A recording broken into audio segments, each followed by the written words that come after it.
C'était un spectacle magnifique, hors du commun, unique. La fête de Sukkot à Jérusalem, à l'époque du Temple, était tout simplement magnifique.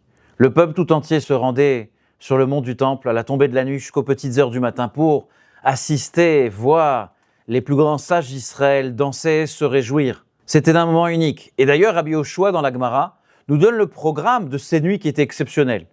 Et Rabbi Yoshua nous dit, on était à la maison d'études, puis on procédait aux prières, procédait aux offrandes, des sacrifices, ensuite on se restaurait, de retour à la prière et de retour à la maison d'études. Le rabbi, en 1960, lors de la fête de Sukkot, pose la question suivante. Pourquoi insister que le moment du repas, lorsque les sages se restauraient, est un moment qui est important?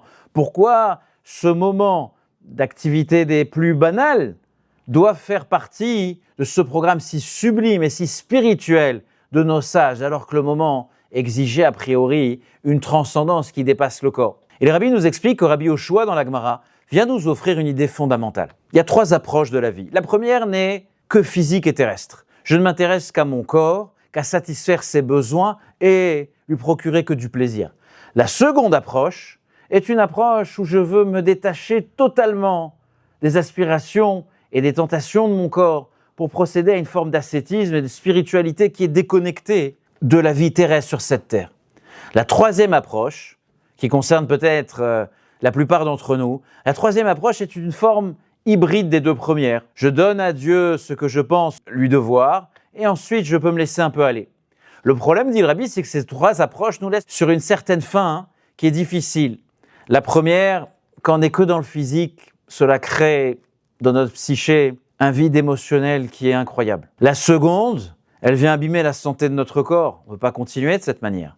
Et la troisième, on est étiré entre le matériel et le spirituel, entre le ciel et la terre, entre le corps et l'âme. Ça crée une très très grande frustration. Le rabbi en 1960 nous dit qu'ici réside le secret, le message de Rabbi Yoshua dans la Gemara. Le concept de Sukkot est de transposer les activités les plus banales que nous avons à la maison, comme manger, boire, et de les transposer et de les amener maintenant dans cette soukha qui est imprégnée de la présence divine. Pourquoi? Comment? Parce que Hachem Echad, Dieu est un. L'unité de Dieu est la même partout.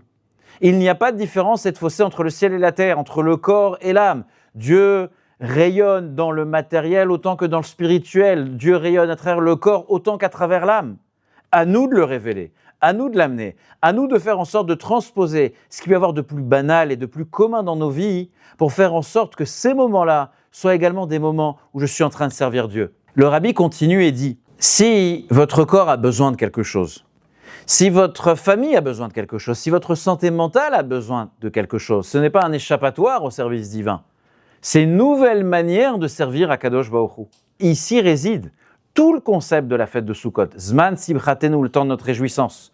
On se réjouit, on trouve le véritable bonheur, la véritable joie et allégresse lorsque mon esprit, mon âme, trouve comment se réaliser, trouve le sens à travers la pratique des mitzvot, à travers l'étude de la Torah, et lorsque mon corps, auquel je fais attention, trouve également sa santé, qu'elle soit physique et mentale. Et lorsque je réunis les deux, lorsque je retrouve le Echad dans ma propre personne, lorsque je m'assois dans cette soukha qui correspond à ce Echad, alors là, je suis véritablement dans Zman Simchatenu, le temps de notre réjouissance.